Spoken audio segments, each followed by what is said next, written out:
İsrail-Hizbullah savaşı endişesi kısa bir süre sonra yine alevlendi de diyebiliriz. Terör ve güvenlik uzmanı Coşkun Başbuğ stüdyomuzda. Hocam hoş geldiniz. Hoş bulduk sevgili Samet. İyi yayınlar olsun, iyi pazarlar olsun. Teşekkür ederim hocam. Gün geçmesin ki farklı bir gelişme olmasın. Sular durulacak mı derken her gün farklı bir gelişme yaşanıyor ne yazık ki Orta Doğu'da. Önce bir saldırıda hedef seçilen Golan Tepeleri nerededir? Bunların önemi nedir? Onu sorarak başlayalım. Hocam arkadaşlarımız bir de grafik hazırlamışlar bu noktaya. Grafik üzerinden bakalım. Golan Tepeleri nerede ve önemine? Aslında sadece adına baktığımızda Golan Tepeleri, fakat bölgenin su kaynağı önemli bir nokta.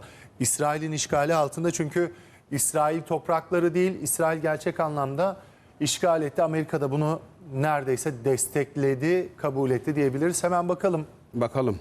1967 yılında 6 gün savaşlarında İsrail, Suriye toprakları içinde yer alan Golan Tepelerini işgal etti. Uluslararası hukuka göre Golan Tepeleri Suriye toprağıdır hala. Amerika Birleşik Devletleri dışında uluslararası toplum ve Birleşmiş Milletler Suriye toprağı olarak kabul ediyor. Bu önemli. Sadece ABD diyor ki evet kabul ediyoruz, İsrail toprağıdır, ama diğer kuruluşlar kabul etmiyor, uluslararası kuruluşlar. 2019'da önemli. İşte o dediğin olay zaten burada gerçekleşti. Kesinlikle. Sadece Trump'ın... işte bu iki madde Trump'ın eseri. 2019'da dönemin Amerika Birleşik Devletleri Başkanı Trump, bu tepeler İsrail'e aittir dedi. Aynı zamanda Trump Kudüs'ü İsrail'in başkenti olarak tanıdığında açıklamıştı. Ekip arkadaşlarım bu maddeyi ekleyince bunu eklemek istedik, çünkü ikisi birbiriyle bağlantılı hocam. Doğru. 1973 yılında Suriye İsrail'den bölgeyi geri almayı denedi ama başaramadı. 1973 yılından bahsediyoruz. 67'den kısa bir süre sonra, ama başaramadı. Diğer bir grafiğimiz de vardı, ona da bakalım. Golan Tepeleri nerede ve öneminin altında yine.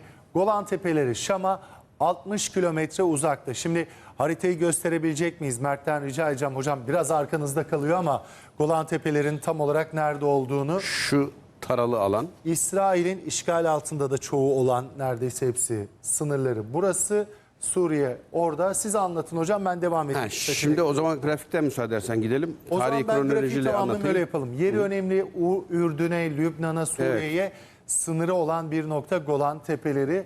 Suriye bölgenin en yüksek noktalarından biri olduğu için stratejik açıdan önemli. Bu madde için haritayı göstermiştim. Suriyeli Dürzi nüfusunun yoğun olduğu bir bölge. Kayıtlara baktım, farklı rakamlar var. Dürzi nüfusu yoğun ama çok sayıda İsrail vatandaşı da var. Zaten ölenler de Dürzi ama İsrail vatandaşı. Evet, çok sayıda da var. Kaynaklarıyla zengin bir bölge, su deposu diyebiliriz. Suyun az olduğu bir bölgede çok önemli. İsrail su ihtiyacının 1/3'ünü zengin kaynaklarına sahip olan Golan'dan karşılıyor. Haritamız orada gördünüz. 4 ülkeye de sınır olan çok önemli. Hem stratejik, hem su deposu bir nokta, hem de işgal edilmiş bir nokta. Kasım Süleymani de aklıma geliyor. Neden? Suriye içerisinden İran'ın önemli komutanlarından, belki de en önemli komutanı Kasım Süleymani de henüz öldürülmemişken o noktaya gelip bir fotoğraf çekmişti. Golan Tepelerinin önemine ve oraya duydukları, İran'ın da duyduğu Zaten anca fotoğraf çektirdi. hasrete yönelik. Şimdi Buyurun hocam. İlk grafikten gelelim. Şimdi burada hani o tarihi kronolojiyi de anlatarak meseleyi kavramak bana göre daha akılda kalıcı olacaktır. İfade ettiğim gibi birinci grafiğe dönersek. İlk grafiği alabilir miyiz arkadaşlar? 73 yılında ki 6 gün savaşlarında Golan ele geçiyor, işgal ediliyor. Kim tarafından? İsrail tarafından. Sevgili Samet, Golan'ın esprisi şu. Bak burada da yazıldığı gibi 1967 yılında 6 gün savaşında İsrail Suriye toprakları içinde yer alan Golan Tepelerini işgal etti. Şimdi Golan Suriye toprakları ve Amerika ve İsrail hariç bütün dünyanın da işgal altında gördüğü topraklar. İsrail burayı özellikle hedef seçerek işgal etti 67 6 gün savaşında. Amacı da şuydu. İsrail, hani hep söylediğimiz bir mevzu vardır. Korkak bir yapıdır diye. Bunu hem İsrail'in o terörist mantığında, zihniyetinde görürsün, hem de uygulamalarında. Bu bölgeyi kendine bir tehdit olarak gördü ki askeri açıdan incelediğinde bu stratejik bir bölge gerçekten de doğru. Neden doğru? Burası düzlük olan şu alanı değerlendirdiğinde gözetlemeye, askeri strateji anlamından alan hakimiyetini sağlama adına en kritik coğrafya diyebilirsin.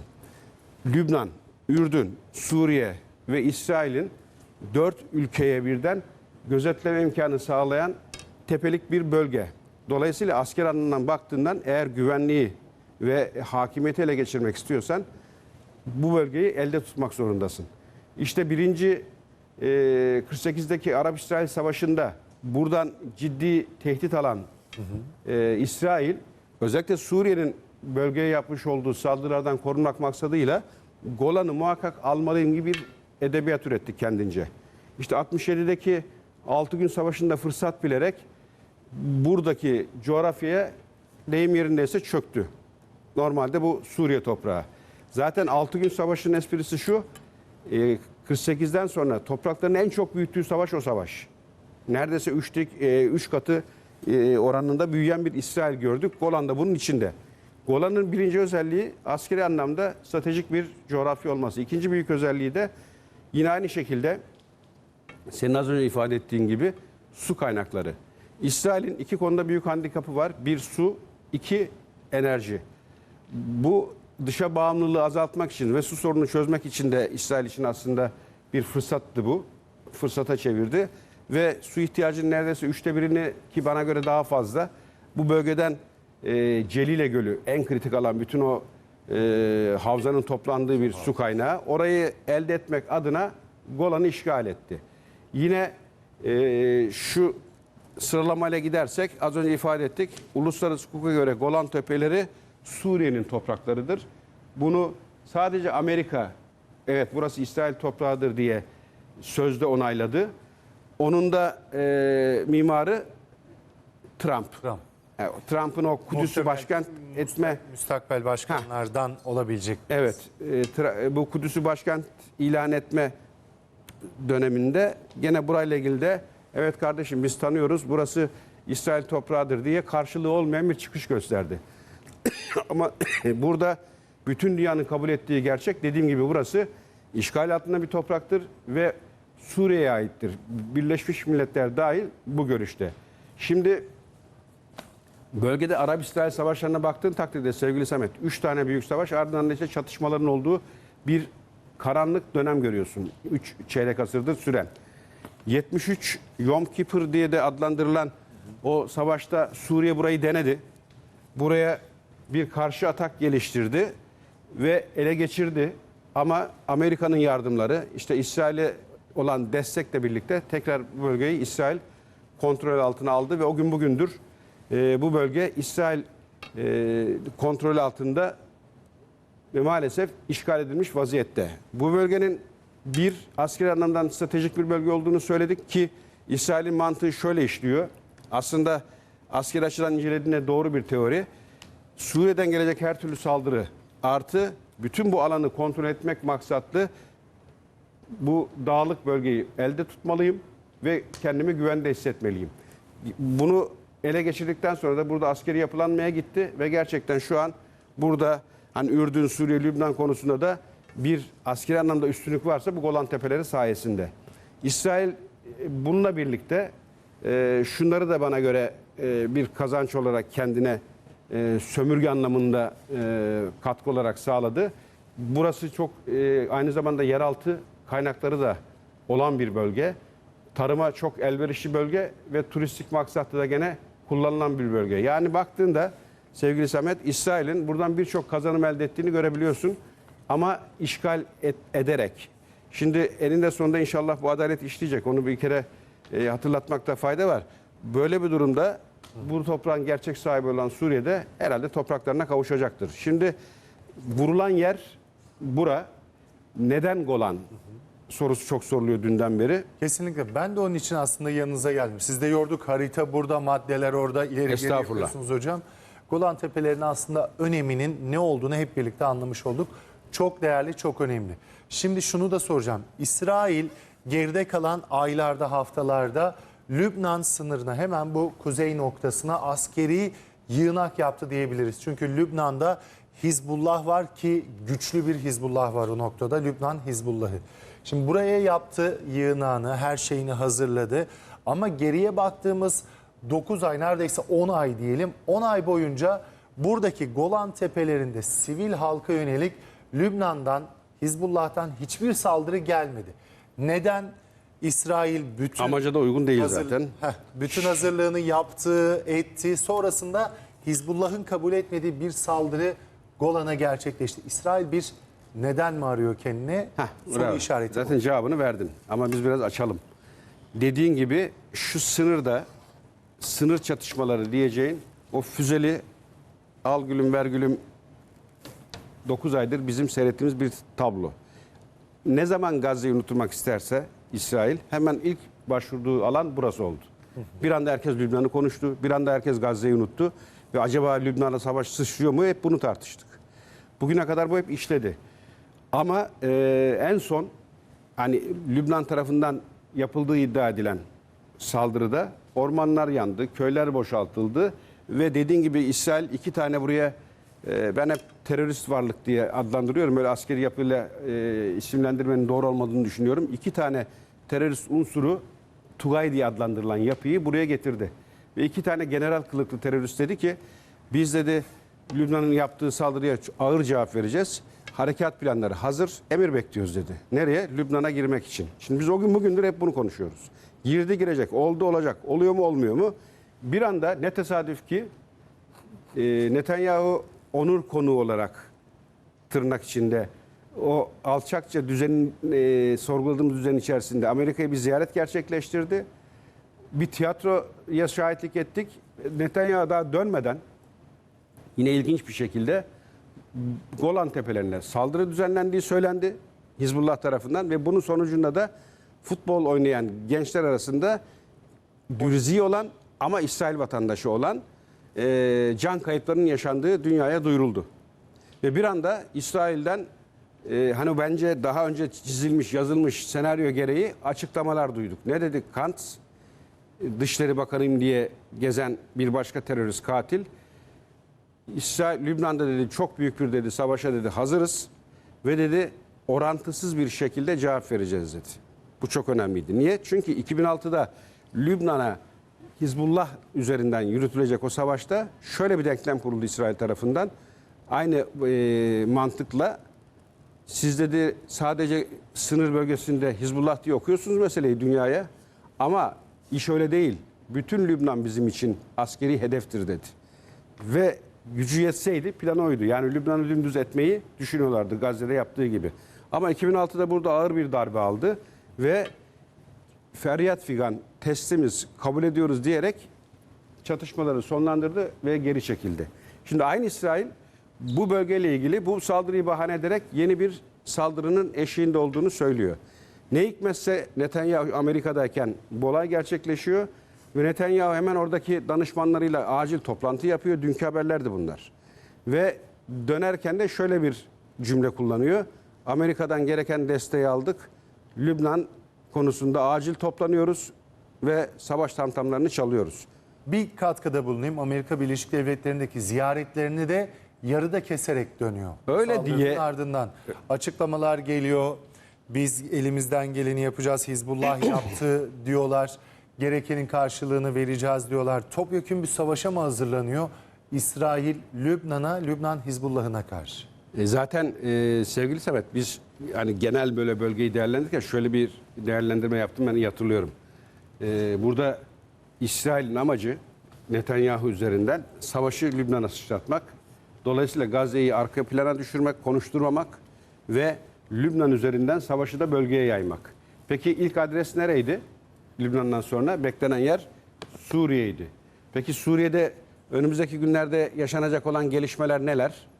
Esad-Türkiye görüşmeleri, Türkiye'nin bu bölgede teröre karşı vereceği mücadele, yürütülecek harekat, operasyonlar ve Amerika'nın son tutunacağı kale olan Suriye topraklarındaki bu harekatla birlikte terörün bölgede sonlandırılması.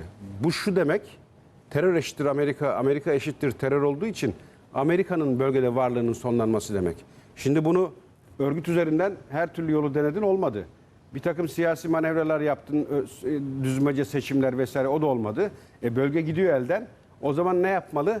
Lübnan üzerinden Suriye'ye bu iş sıçratılmalı ve bir anda oradaki denklemi başka bir noktaya taşımalı. Şimdi şöyle bir sana soru sorayım. Öyle bir senaryo çiz ki Suriye'de bu işin içine girsin ama bir saldırı alalım. O saldırıda İsrail vatandaşları ölsün ama Yahudi olmasın.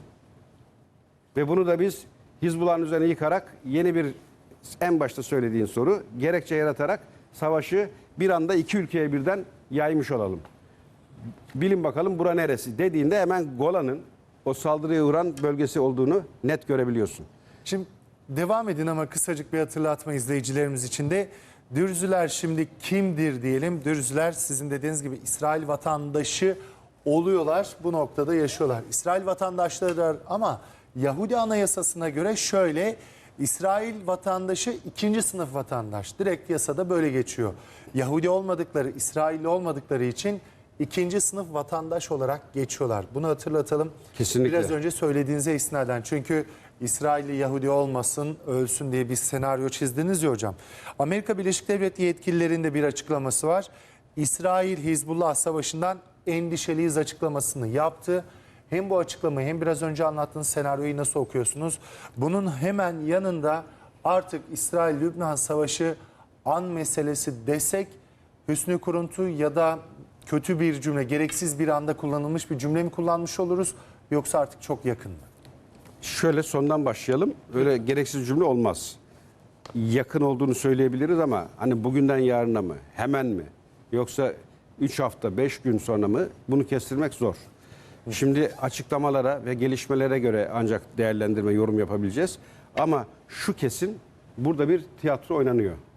Yani bir gerekçe yaratıldı. Bu gerekçe üzerinden bir anda köpürtülen bir ortam ve aslında o ortamın ilk başta nasıl senaryo edildiği, nasıl kaleme alındığına baktığın takdirde olaylar o kadar net sırıtıyor ki İsrail'in yaptığı ziyaret, Netanyahu'nun Amerika'da oluşu, aynı anda bu olayın gerçekleşmesi, oradaki o şoven havayı kullanarak bir anda bu konunun gündeme gelmesi, oradan alınan argo tabir gazla Amerika'nın desteği verdiğini söylemesi, Amerikan kamuoyunun buna hazırlanması. Hani orada bir saldırı var kardeşim, İsrail işte gözbebeğimiz. Onu yalnız mı bırakacağız şeklinde bir havanın oluşması için gereken ortamın yaratılması. Bunları üste koyduğunda aslında çok net görebiliyorsun kurulan tezgahı. Şimdi burada az önce onun için ifade ettim. Hani öyle bir ölmeli ki İsrail vatandaşı olmalı. Dünyaya bu etkiyi yaratmak için ama Yahudi olmamalı. Senin dediğin çok doğru. İsrail içerisinde zannetme ki tek bir bütün İsrail var. 5 sınıf kategorili İsrail vatandaşları var. Mesela kibuslar, şu hemen sınır bölgelerine yerleştirilenler, Gazze dahil, hani ilk saldırıda karşı koyacak olanlar, 5. sınıf İsrail vatandaşları. Yani gözden çıkarılmış, kağıt üstünde İsrail vatandaşı ama o Tel Aviv'in o terörize beyninde asla kendinden görmediği yapılar sınırlara serpiştirilmiş. İlk bunlar karşı koysun diye. Aynı mantık burada da var. Yani Dürzi, İsrail vatandaşı, senaryoya uyuyor, vurun. Ve vurdular. Şimdi bunu gerekçe göstererek tamtamlar başladı. Ha bu savaş tamtamları dünyada alıcı bulur mu bu tiyatro? Seyirci bulur mu? Yoksa hani bütün dünya şu an bizim gördüğümüz pencereden bakarak geçin bunları artık hani dünya olarak karnımız tok mu der? Bunu göreceğiz ama ben burada ki tiyatronun dünya tarafından görüldüğü kanaatindeyim. Hemen savaşın eşine gelir miyiz? İşte gün oldu. Ağırdı ki gece biz İsrail uçaklarının burayı bombaladığı üzerinde haberler aldık. Ben sabah kalktığımda yeni bir gelişme olmadığını gördüm ama bu olmayacağı anlamına gelmez sevgili Samet. Belki saatler sonra biz artık dünya olarak, ülke olarak da alıştık son dakika haberlerine. Bir anda Lübnan vuruluyor diye gene birlikte yayın yapabiliriz diye düşünüyorum. Umarız dediğimiz gibi Orta Doğu'da böyle bir süreç olmaz, barış gelir ama sizin de anlattığınız gelen açıklamalar, Golan Tepeleri'nin önemi, ne yazık ki muhtemel ki yakın zamanda böyle bir yayın yapmamız gerekecek. Umarız olmaz. Çok teşekkür İnşallah ederiz olmaz. Değerlendirmeleriniz için hocam. Golan Tepeleri'nin ne kadar önemli olduğunu hocamız da altını çizdi. Arkadaşlarımız da çok güzel bir grafik hazırlamışlar anlayabilmemiz için. Önümüzdeki günlerde de gelişmeleri oldukça değerlendirmeye devam edeceğiz.